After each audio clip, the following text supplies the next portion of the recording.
Hello বন্ধুরা, আমাদের চ্যানেলে তোমাদের সকলকেই স্বাগতম। আজকের ক্লাসে আমরা ক্লাস 9 এর রায় ও মার্টিন 2026 প্রশ্নবিচিত্রার ভূগোলের ফার্স্ট সেমিটিভের 3 নম্বর মডেল সেটের প্রশ্নোত্তরগুলি আলোচনা করব। ভূগোলের আগের মডেল সেটগুলির প্রশ্নোত্তরের ভিডিও তোমরা যদি দেখে না থাকো, তাহলে অবশ্যই আমাদের চ্যানেলে গিয়ে দেখে নিও। নিচে ডিসক্রিপশনে লিংক আমি দিয়ে রাখলাম। আর তোমরা যদি আমাদের চ্যানেলে নতুন হয়ে থাকো, তাহলে চ্যানেলটিকে সাবস্ক্রাইব করে পাশে থাকা বেল আইকনটি অলে প্রেস করে রেখো। তাহলে পরের ক্লাসের ভিডিওগুলি আমি আপলোড করলেই তোমাদের কাছে নোটিফিকেশন পৌঁছে যাবে। তাহলে শুরু করা যাক। পরীক্ষায় ভালো নম্বর পাওয়ার জন্য এমসিকিউ প্র্যাকটিস করা অত্যন্ত জরুরি। তাই তোমাদের জন্য আমরা নিয়ে এনেছি online mock test series Telegram channel, একদম ফ্রিতে। এই মক টেস্ট সিরিজে যে প্রশ্নগুলি আমরা তোমাদের করাবো, সেগুলি পরীক্ষায় বারবার কমন আসে। তাই পরীক্ষায় সেরা প্রস্তুতির জন্য আজই আমাদের সাথে যুক্ত হয়ে যাও। এই টেলিগ্রামে জয়েন করার জন্য কিছু নিয়ম আছে, সেগুলি তোমরা একটু জেনে নাও। প্রথমত, আমাদের ইউটিউব চ্যানেলটি সাবস্ক্রাইব করে তার একটি স্ক্রিনশট তুলে নাও। এই স্ক্রিনশটটি আমাদের হোয়াটসঅ্যাপ নাম্বার 7501121499 পাঠিয়ে দাও। আর তার সাথে মেসেজে টাইপ করবে #মকটেস্ট। স্ক্রিনশটটি আমাদের হোয়াটসঅ্যাপ নাম্বারে পাঠিয়ে দিলেই আমরা তোমাদের টেলিগ্রাম জয়েন লিঙ্ক দিয়ে দেবো। প্রথমে আছে বিকল্পগুলি থেকে ঠিক উত্তরটি নির্বাচন করে লেখো। প্রথমে আছে বিকল্পগুলি থেকে ঠিক উত্তরটি নির্বাচন করে লেখো। প্রথম প্রশ্ন হলো, বুধ, শুক্র, পৃথিবী, মঙ্গলকে বলা হয় সৌরজগতের অন্তস্থ গ্রহ। দ্বিতীয় প্রশ্ন হলো, পৃথিবীর নিরক্ষীয় ব্যাস 12,757 কিলোমিটার। 3 নম্বরে আছে পৃথিবীর পরিক্রমণ বেগ প্রতি সেকেন্ডে প্রায় 30 কিমি। 4 নম্বরে আছে প্রথম সূর্যোদয় হয় ভারতের অরুণাচল প্রদেশে। 5 নম্বর প্রশ্ন হলো, ভারতের বৃহত্তম লিগনাইট খনি নেভেলি। 6 নম্বরে আছে মানবিক সম্পদের উদাহরণ হলো শ্রমিক। 7 নম্বর প্রশ্ন হলো, আধুনিক সভ্যতার রূপকার এবং অন্যতম ধারক ও বাহক হলো লোহা। তারপরে আছে শূন্যস্থান পূরণ করো। 1 নম্বর প্রশ্ন হলো, পৃথিবীর মেরু প্রদেশে অভিকর্ষজ মান বেশি। দ্বিতীয় প্রশ্ন হলো, চন্দ্রগ্রহণের সময় চাঁদের ওপর পৃথিবীর ছায়া পড়ে। তৃতীয় প্রশ্ন হলো, পৃথিবী থেকে সূর্যের দূরত্ব সবচেয়ে বেশি হয় অপসূর অবস্থানে। 4 নম্বর প্রশ্ন হলো, 23 সেপ্টেম্বর তারিখকে জলবিষুব বলে।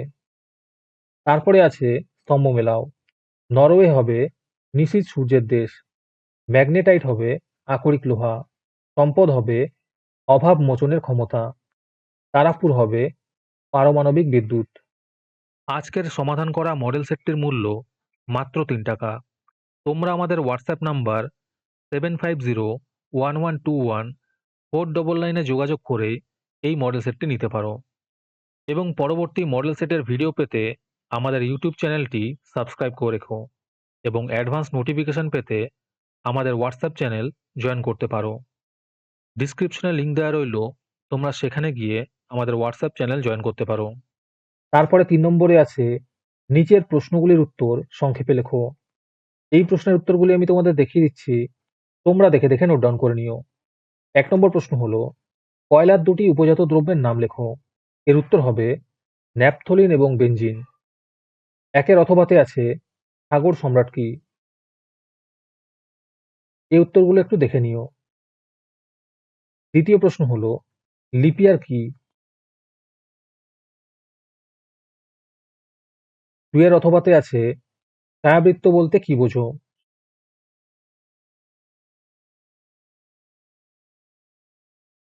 3 নম্বর প্রশ্ন হলো, জিওট কি।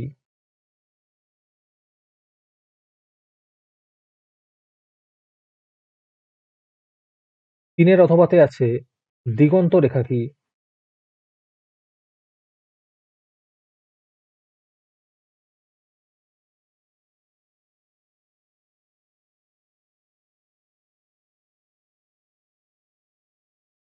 তারপরে 4 নম্বরে আছে নিচের প্রশ্নগুলির উত্তর দাও। 1 নম্বর প্রশ্ন হলো, খনিজ তেলের ব্যবহার লেখো।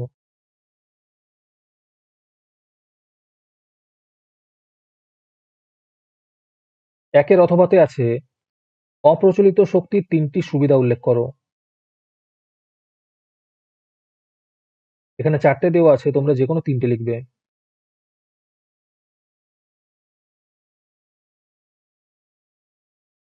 2 নম্বর প্রশ্ন হলো, নিরক্ষরেখায় ঋতু পরিবর্তন হয় না কেন?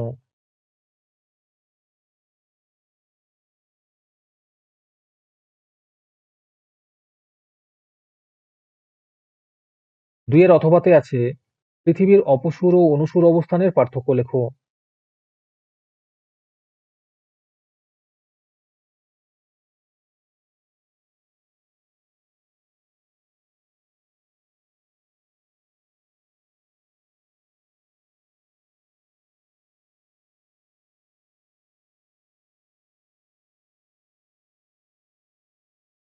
৩ নম্বর প্রশ্ন হলো জিপিএস এর উল্লেখযোগ্য ৩টি ব্যবহার লেখো।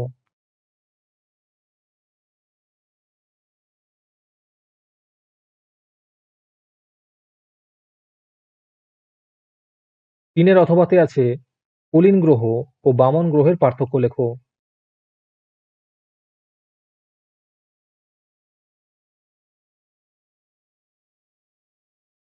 ৫ নম্বরে আছে যে কোনো একটি প্রশ্নের উত্তর দাও।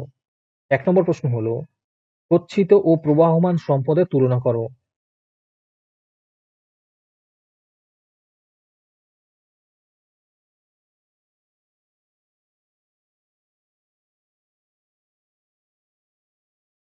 এখানে প্রবাহমান সম্পদ বলতে পুনর্ভব সম্পদকে বোঝানো হয়েছে।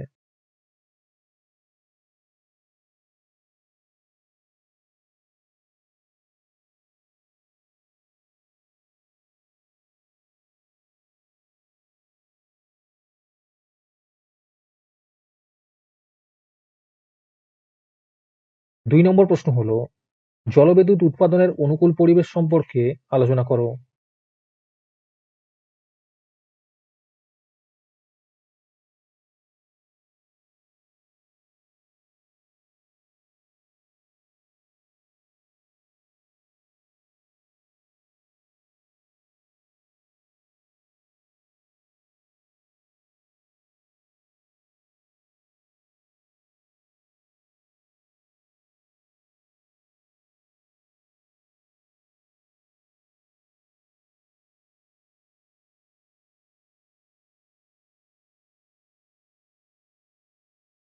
৩ নম্বর প্রশ্ন হলো পৃথিবীর আবর্তন গতির ফলাফল সম্পর্কে আলোচনা করো।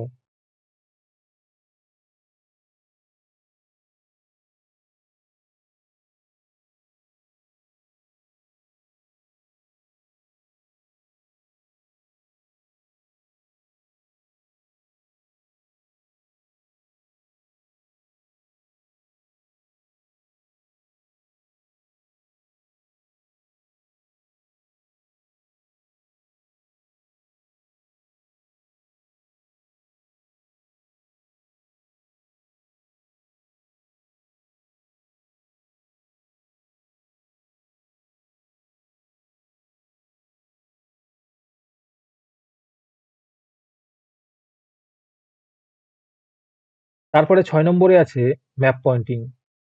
তাহলে দেখে নাও ম্যাপ পয়েন্টিং গুলো। প্রথমে দেখো এইটা হলো ভারতের একটি প্রাচীনতম তৈল খনি ডিগবয়।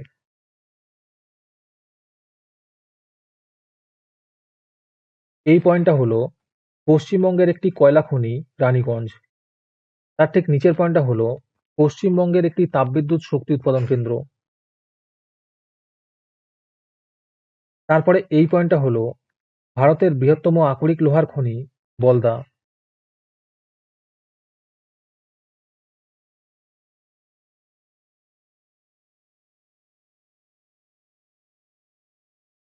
আর এই পয়েন্টটা হলো দক্ষিণ ভারতের একটি জলবিদ্যুৎ শক্তি উৎপাদন কেন্দ্র।